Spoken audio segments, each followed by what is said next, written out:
Well, welcome back, everyone, to another episode of the Clarity Corner. I am very fortunate to be joined today by Sara Bluhm, who is the Executive Director of the Sussex County Land Trust, which, as most of you know, I also sit on the Board of Trustees for that.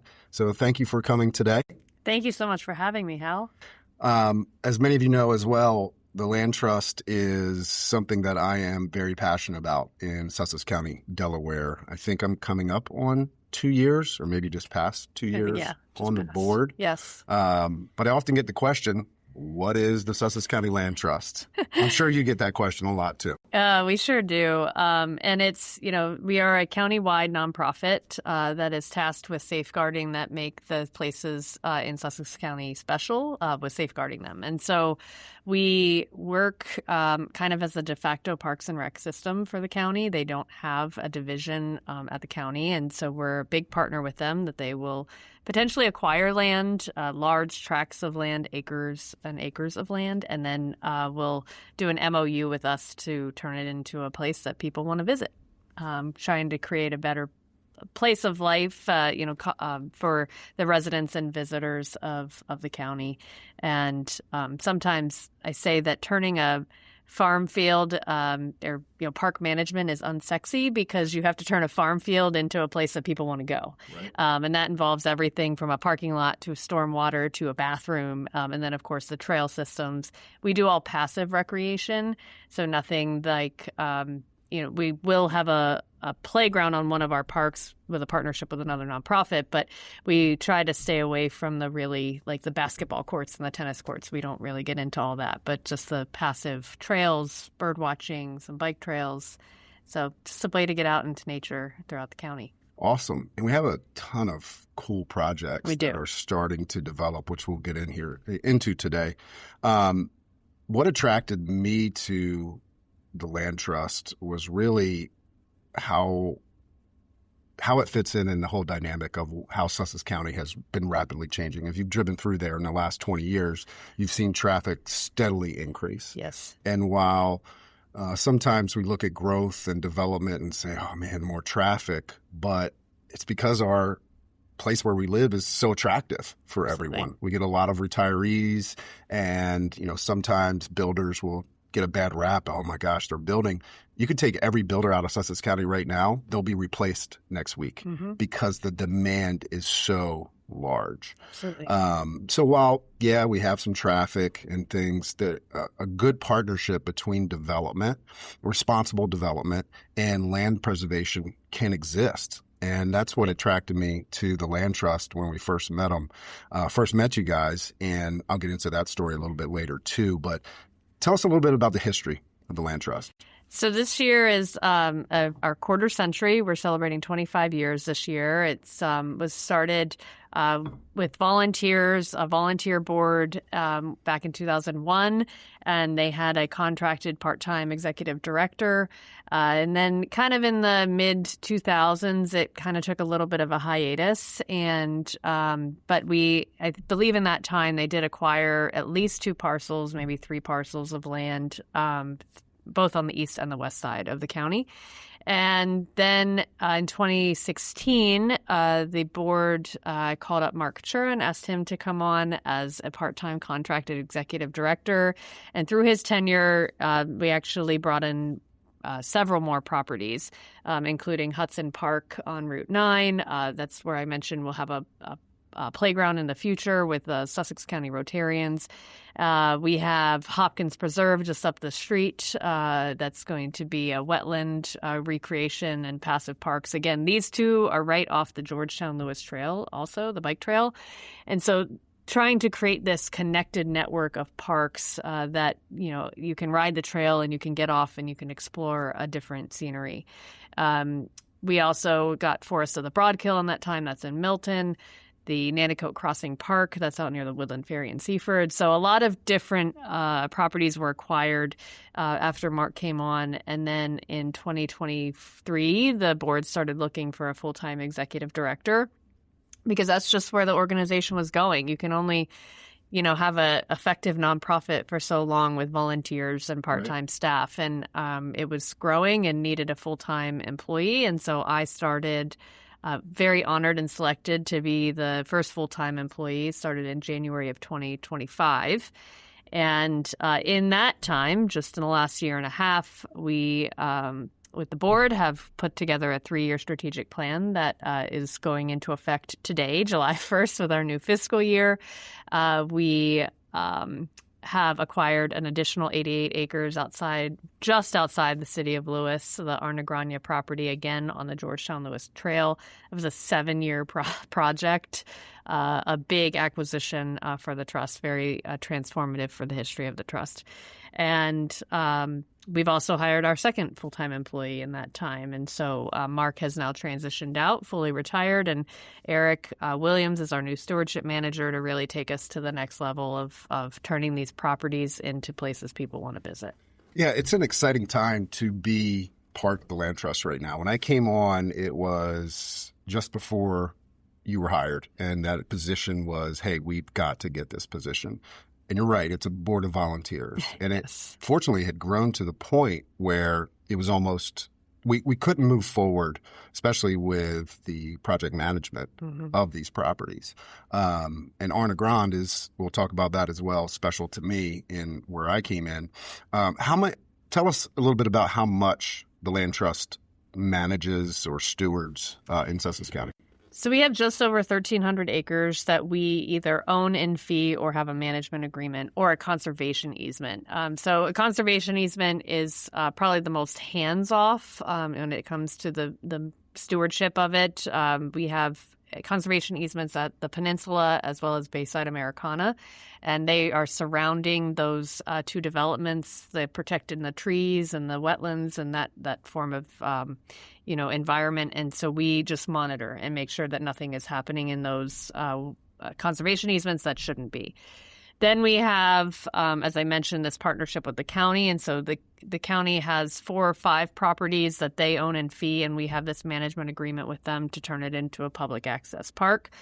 And then we have probably 10 or so properties left that we actually own in fee, and some of them will be open to the public, and some we just have like a hunting lease or a agriculture lease on, and so they just remain in preservation, ag preservation, and untouched.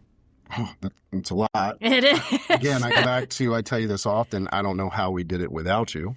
We definitely would not move forward or grow or be able to do it. And now we've hired a second person in Eric, which I imagine that will only continue to expand with staff to manage these. So like I said, it's an exciting time. You mentioned Arna Grande, and I want to get to your story as well. My story is very brief on the Land Trust. And we had, so without disclosing certain information, but we had a client, household in the family, who are some of my favorite people in the world, that were, let's say, developers. And when they sold the business, they came to me and said, we have developed some of Sussex County. We want to give back. And what's the best way to preserve some land so it's not all developed, was the original mindset. So we started interviewing various organizations that do some type of land preservation. We looked at buying land outright. We looked at programs with the state. And then I was actually referred to Mark Chura. So he came in and presented. We signed an NDA with him, and he knocked it out of the park. We loved the Land Trust mission, and then did some more due diligence. And these clients decided to proceed. And the project they were attracted to was Arna Grande, which we were probably in the middle of that 7 years when that was going on. And then that occurred. And then probably 6 months later, you guys called and said, hey, there's an open board position. Would you like to interview? And I said, absolutely, but I'm not going to be interviewing you as well. There's only so much time in the day with work, family, and other type of missionary work. And I've loved that relationship ever since. And it's fun and exciting to watch how it's grown and the transition we're in, to see I know what these properties are going to look like after, and some of them are starting to come together, and what the future holds for that public use is awesome. I mean, I say the same thing all the time, that responsible development and land preservation are not mutually exclusive. No. They can work together. Yes. The demand is not leaving for our area. And that's a very good thing. That means we live in an awesome place. But we want to work to keeping some public space open and land open for us to enjoy in here. And we all have to work together. We do. We do. And we'll get to that a little bit later in this about some of our key partners that have made that happen in the community. Some of them might surprise you, but that's been an amazing relationship as well. So let me take a step back. Tell me a little bit about your journey. How did you end up here with the Land Trust? Yeah, it's a good one. I'll try and keep it brief. But I was telling Lexi and Jordan that I was the kid in high school that was never coming back to Sussex County. I graduated from Milford High. We moved here in 8th grade. So when people say, "Are you from here?" I have to be a little cautious. But I did graduate from a Sussex County school, and I went away to college outside of Philly. I worked up there for a year and a half. And but graduating in 2008, there was a bit of a recession. The job market wasn't great. I didn't love the job, and an opportunity actually with AmeriCorps at Sussex County Habitat for Humanity came available. And so at the lovely age of 24, I took a great $20,000 pay cut. I worked at the poverty level. It was the best year of my life. I lived on Race Street in Georgetown, just had a blast. And really, opened my eyes to nonprofit and, what what the power of a nonprofit can do with very little money.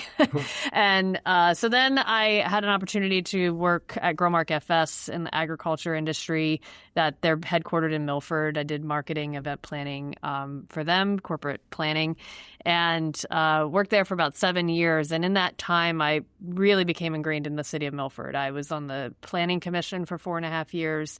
I was the president on the board and then the president of the downtown organization there, planned events, really made a place for Milford.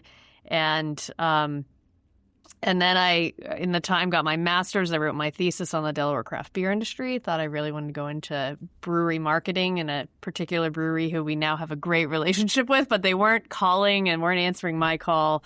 And but got an opportunity to plan beer, wine, and food conferences all over the globe.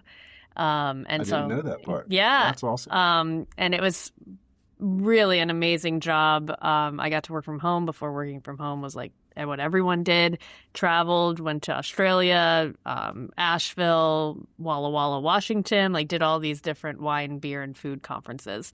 And then COVID hit, and no one was doing conferences. And so I took a good, steady government job at the city of Milford. I was their public information officer, economic developer, and really, again, just was able to put my mark on the city and give, back to the taxpayers and the people of the residents. I was lured away under really false pretenses and silver platter from that job with a property management company. I worked there for about 6 months and realized that was not my calling, and left and just started freelance marketing and consulting. And this job was posted at the Land Trust. I told my husband I needed some time just to figure out, I would do this marketing contracts and I would look for full-time work. And that's exactly what happened. I saw the post. I knew Heidi Gilmore from her husband, Kevin, is the executive director of Habitat. Mm-hmm. So from my time there, and I reached out to her. I also knew Ring Lardner, and both of them encouraged me to apply. And so I did. And I guess, as they say, the rest is history. Right. But I find that this role... up until this role, I would have said that the beer, wine, and food job was my favorite. But this role gives me a different sense of mission and purpose. It also is a great fit for my skill set. Diving back into the planning commission, I understand land use. I understand engineering terms. Again, that unsexy part of park management. I understand all of that. And then when you tap into the board role at with the Main Street, I'm also a part-time executive director for the Delaware Diabetes Coalition. So that's a state contract. So having that nonprofit understanding and really taking this nonprofit to the next level. When I started, I called it a 24-year-old startup because we have great bones here, but we really needed to bring it into this nonprofit realm and really function as a nonprofit. We got an audit done. We have a brand guide. We have, again, the strategic plan, like all of those things that really drive a nonprofit forward we didn't really have before. And so that's where I feel I've tapped in my skill set to be able to bring to the table. Awesome. That's a lot of experience. I didn't know some of those things in there. That's why I think so highly of you. You got a ton of excellent experience. So why don't we share a little bit about how the land trusts, because I get this question also. So you guys just go out and buy property that you want to preserve. And we've heard that at various functions and things like that and partnerships. So how does the land trust get its funding? Because as you said, Sussex County doesn't have a Parks and Rec department. Right. Which again, I think this makes this very attractive because it's done from a grassroots organization that's volunteers and now a full-time staff with that as well. I think the drive's a little bit more there in that direction. Yeah. Absolutely. And so, as I mentioned, the county is certainly a big partner of ours, and acquiring the land is just step one, because then once you go into the maintenance of the land, and that could actually be twice as much as the cost of the land. I am happy to say that the Sussex County Land Trust has never taken out a loan to purchase land. And so that comes with a lot of negotiating, but also people that have a donor mindset. So I think another misconception about the land trust is that people have to donate their land if they want to contribute to our cause. That's not true. A perfect example is Arnagrania. It's public record. We paid $8.5 million for that property.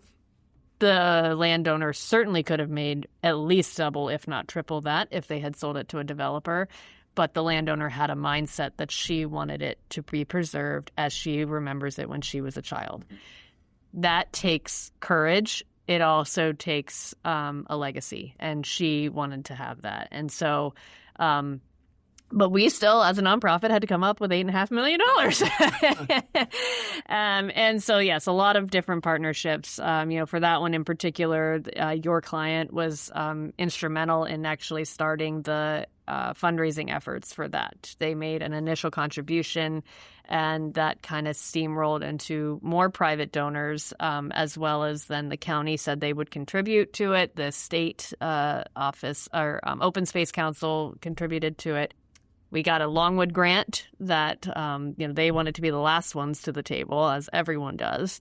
But then we received over $3 million from the federal government through the USDA NRCS program. And that really was the catalyst of, okay, we can make this happen.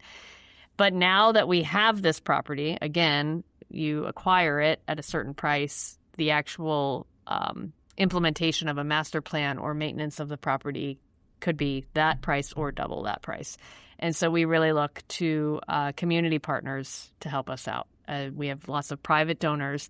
But then from a corporate standpoint, we have partnered with Dogfish. Dogfish had significantly. So when I said they didn't call, 7 years ago, that's okay, because their mission is, with their beer and benevolence program, is 3 pillars, one of which is environment. And we've been the lucky beneficiary of the Dogfish Dash for the last 3 years, coming up this September, and have raised over $100,000 each year there alone.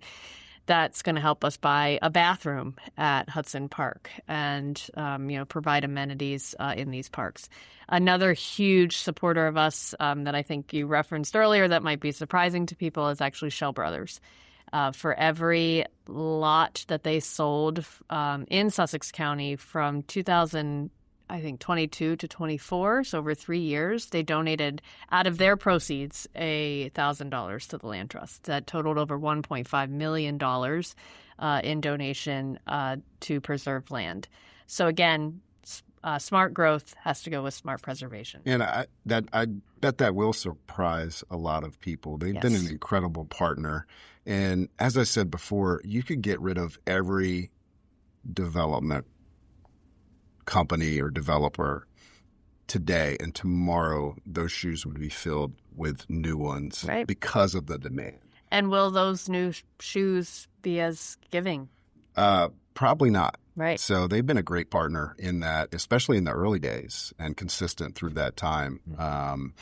And now the world's different today. Everyone seems to have an opinion, especially on social media. And Right. sometimes they'll get dinged a little bit from that. And it's really just people not knowing the real story behind them and how community-minded they are and responsible with that. With Shell Brothers, they've been an incredible partner. Dogfish, I can't say enough good things about either.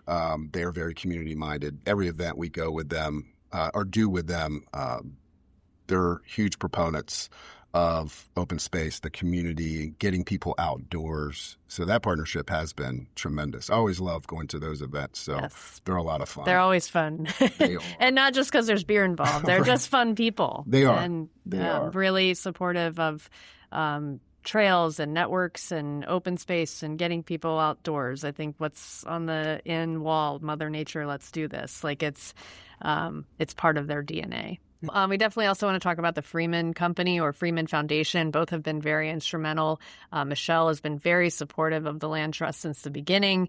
And just this year, for our 25th anniversary, they generously are donating $25,000 to the Land Trust through the foundation, and just to strengthen our mission. And I think that between that, as well as when Freeman is a developer, they ensure that the builder works with the Land Trust again through those developer agreements, and I think that will just continue to strengthen as their footprint also continues to go throughout the county.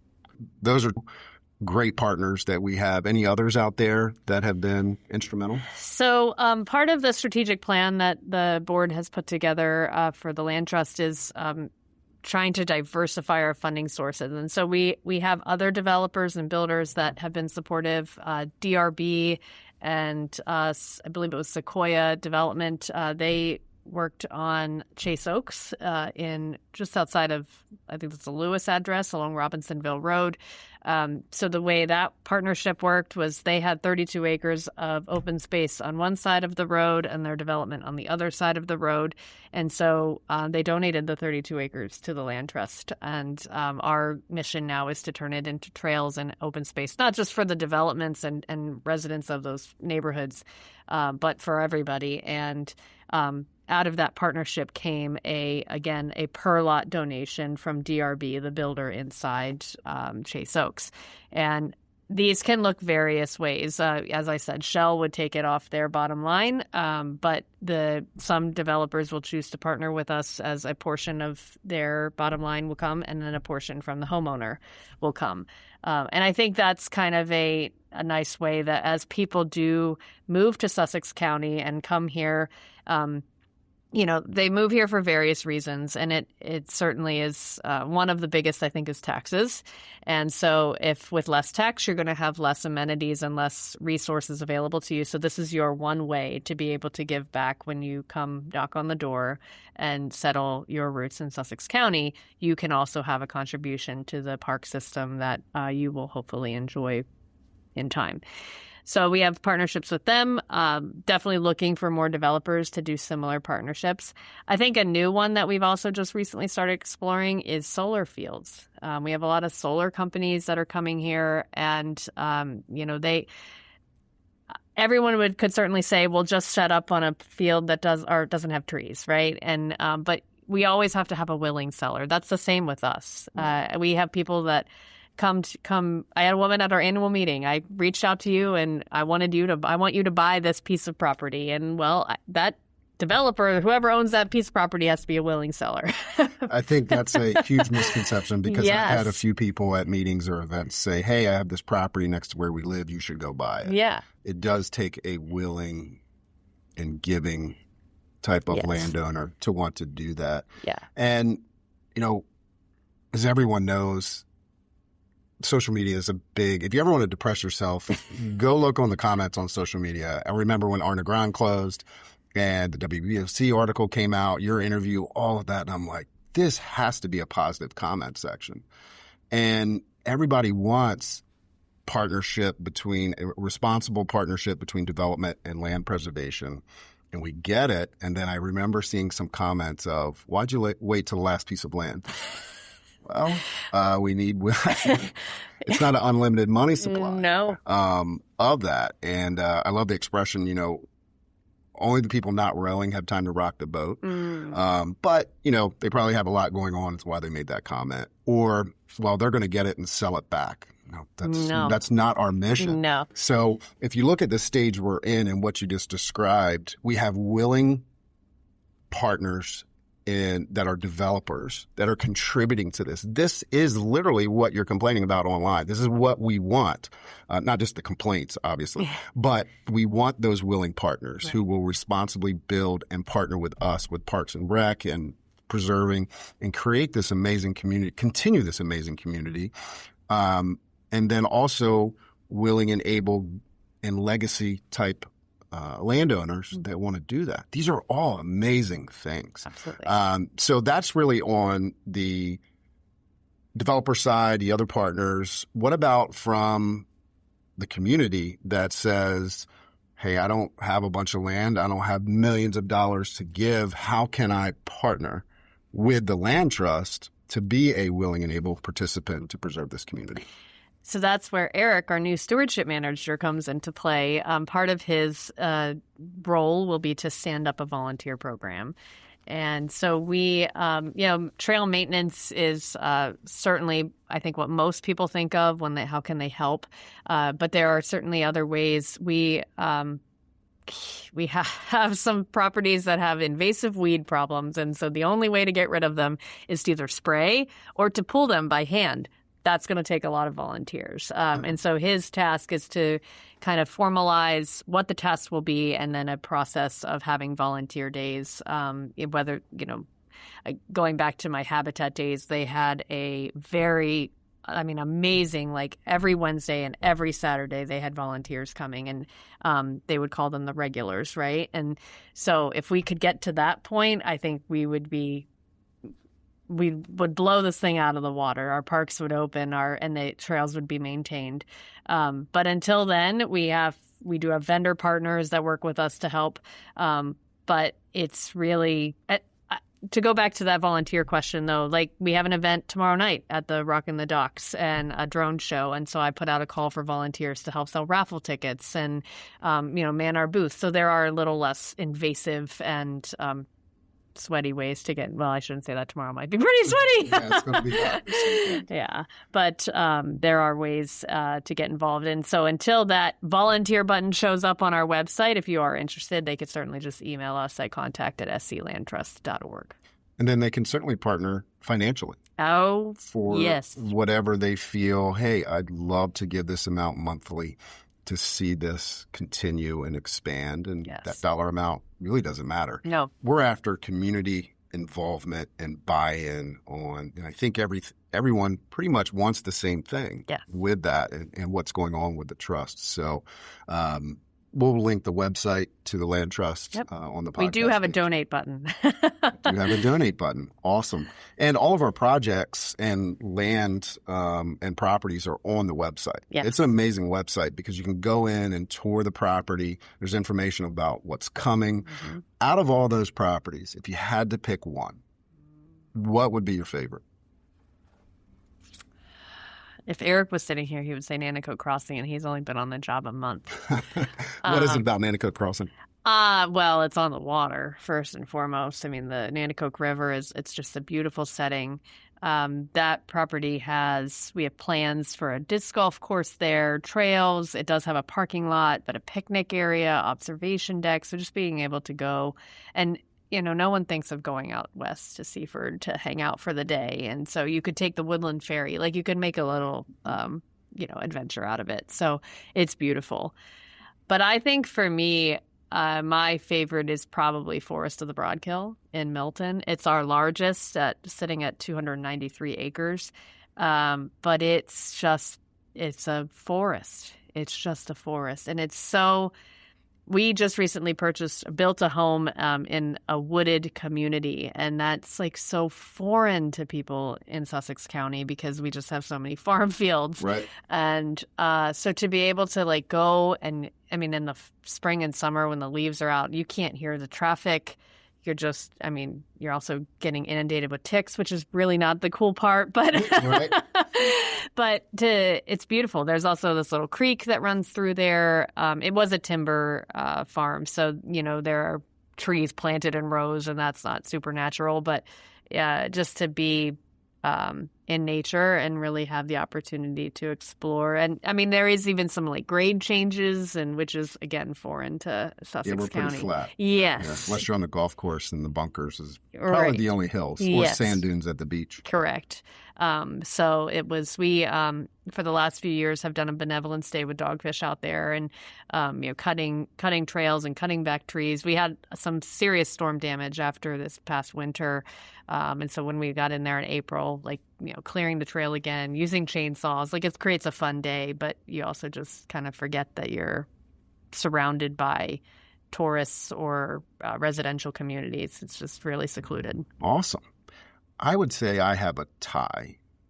On the ground, definitely, because that's how I became involved, and it's such a large parcel in Lewis. I mean, I didn't even know at the time that much land existed open in the city of Lewis. But our relationship with Botanic Gardens, that property is absolutely amazing. That is. And it's, I would say, they're fully, I hesitate to use the word developed, but they are at completion pretty much of what is on that property. Can you describe that a little bit? Absolutely, yeah. So the partnership with the Botanic Gardens, looking at the history there a little bit, that was one of the parcels that was purchased early 2000s, one of the early ones. And it was acquired as a partnership with the county. They donated it to the trust. And we rent it to the Botanic Gardens for $1 a year for 99 years. And they've had the lease since 2014. And just in that 12 years have turned it into a destination. It's they have a garden meadow in the front that was designed and implemented by, I think his name's Pete Oldhoff. I'm sure I'm butchering his last name, but he is from Europe, and he came over. He also designed the High Line in New York City. So if you're familiar with that, if you've ever walked the High Line, so there's that. And then it's wooded. It goes back to the creek. It's on Pepper Creek. There's an eagle's nest. There's 2 bald eagles that reside there.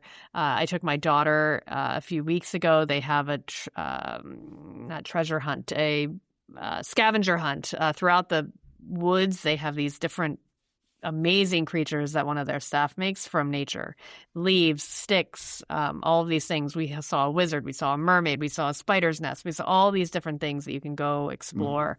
And then they just recently added a pavilion and a gallery garden. So they're going to start doing weddings and events there, and you have beautiful sunsets, and they're doing music, I believe, once a week now over the summer, and food trucks. And so again, if you've ever been to Longwood Gardens, which I am a huge fan of, we have been members for a long time. This is a scaled down version, but trust me, and much closer. But in the next 10 years, I wouldn't see it being a rival kind of destination. Yeah, when we had our annual meeting there, or annual public meeting there last Friday. And when I got there, the parking lot was full. Right. At 10 o'clock in the morning. 10 o'clock in the morning before our meeting. Right. That was everyone visiting that property and seeking it out. So it's awesome to see what they're doing there. But that would be my 2 favorite. And it's a great partnership of 2 nonprofits. Correct. Coming together. Correct. One of our last partners I want to mention, who's also been instrumental, is Sussex County. Mm-hmm. Talk a little bit about how that developed, how they continue to work with us, and how that relationship has been. So again, since Sussex County does not have a Parks and Rec division, it's kind of been Sussex County hasn't raised taxes since the 70s. So without a tax increase, there's no way that they could stand up an entire department to maintain the parks and continue to acquire land and implement. So they formed a partnership with Sussex County Land Trust in, I think it was 2019, something like that. And again, the land trust would, if we would get a call of a particular parcel, we could go to the county and see what their interest is in helping us acquire it. If they are interested, they'll go into the sales agreement, and then there's this MOU with the land trust. We also usually put a conservation easement on the land. So an interesting thing about conservation easements is we can't hold the easement on land that we also own.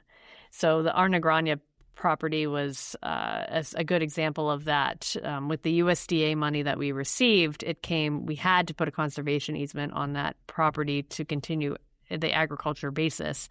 So therefore, 57 of the 88 acres is owned by the county because we have the conservation easement. And then there's another conservation easement through DNREC. And so we hold the fee there, and DNREC is the easement holder. So it gets a little convoluted. But when we partner with the county, again, to be able to maintain the property in perpetuity as preservation, it's best to put an easement on it because easements follow the land. Mm-hmm. So I shouldn't say that our land trust has never sold land, but it is possible. And so if we ever sold a parcel, if it has an easement on it, it still has to remain as you see it. And that's to protect the land and the open space.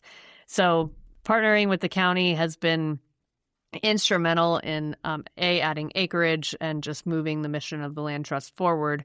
But then even just little things. A few weeks ago, we planted a liberty tree at Hopkins Preserve because every county in Delaware was doing one. And so Sussex County needed to identify a place to plant a liberty tree that stemmed from like the original Annapolis, whatever it is. I forget what kind of tree it was. And a tulip poplar. And so they reached out to us and said, hey, can we partner and potentially put this at Hopkins Preserve? Sure. When I apply for state grant funding, some of that can only go to municipalities or counties, the ORPT grant in particular from DNREC.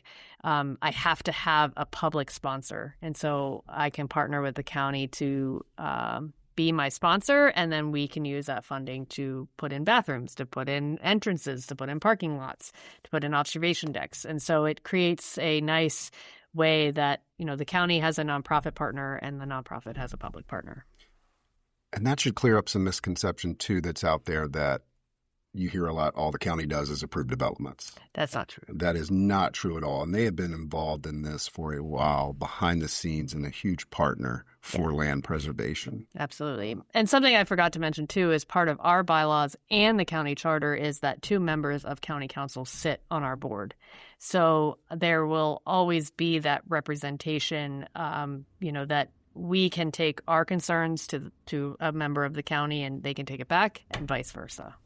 Yeah, that's amazing.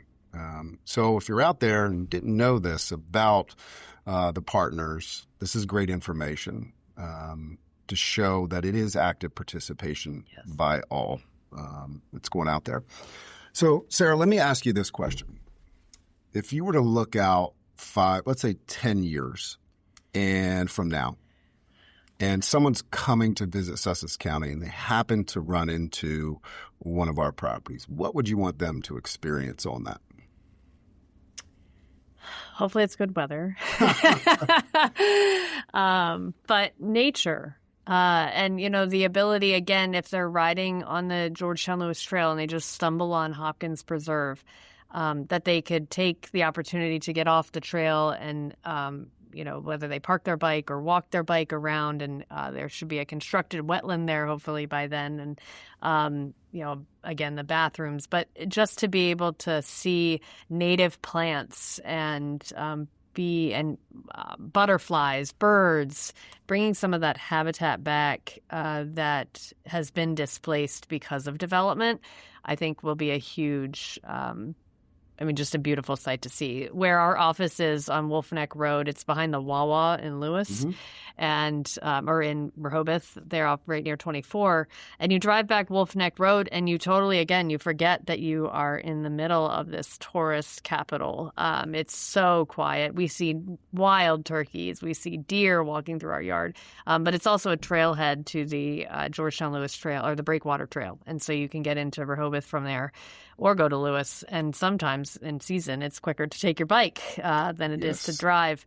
But if we could take that piece of beauty and nature and drop it in any of our parks in 10 years, that's what I really hope people see. Awesome. Anything else that you'd like to share about the trust that I didn't ask about or that you think people should know?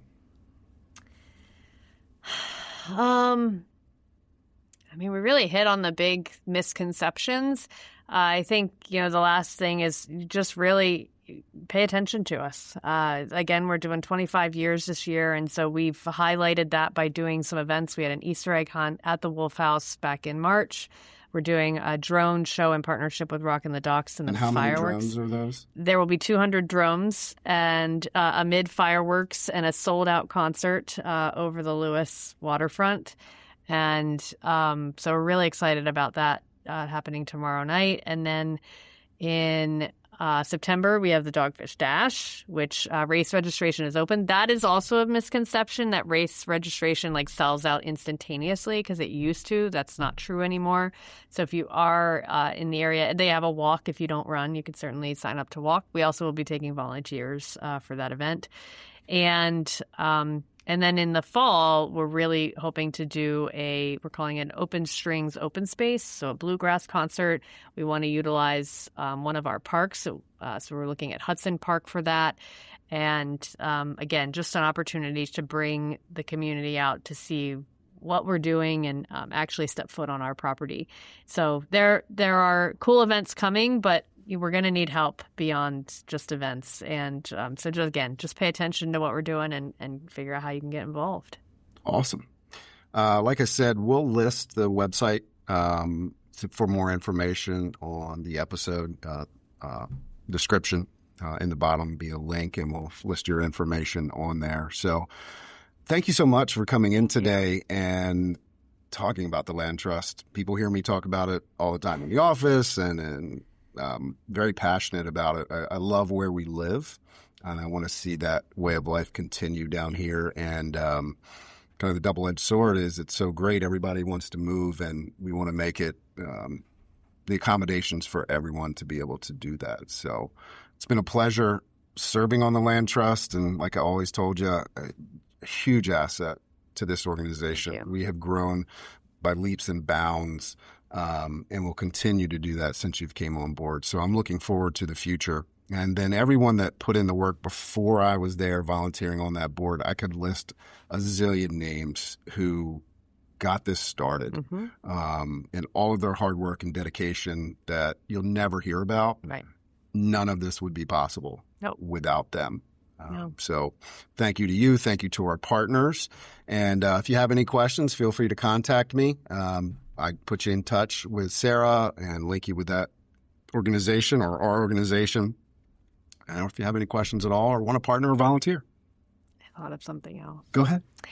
So one other way to get involved too is whether you might not have the finances now or the time now, but we could certainly look at and Hal can help you look at putting an estate plan together or putting this, donor advised funds. Those are also welcome. To certainly talk about. Yes, we do have, I won't speak for the business, but when people pass away, they donate a portion of their land or their estate to the organization. And that's really how they spread and continue their legacy. So if you are legacy minded and want to leave an impact for generations to come, that is an option for future funding like that. So Great point. Yeah. Thank you.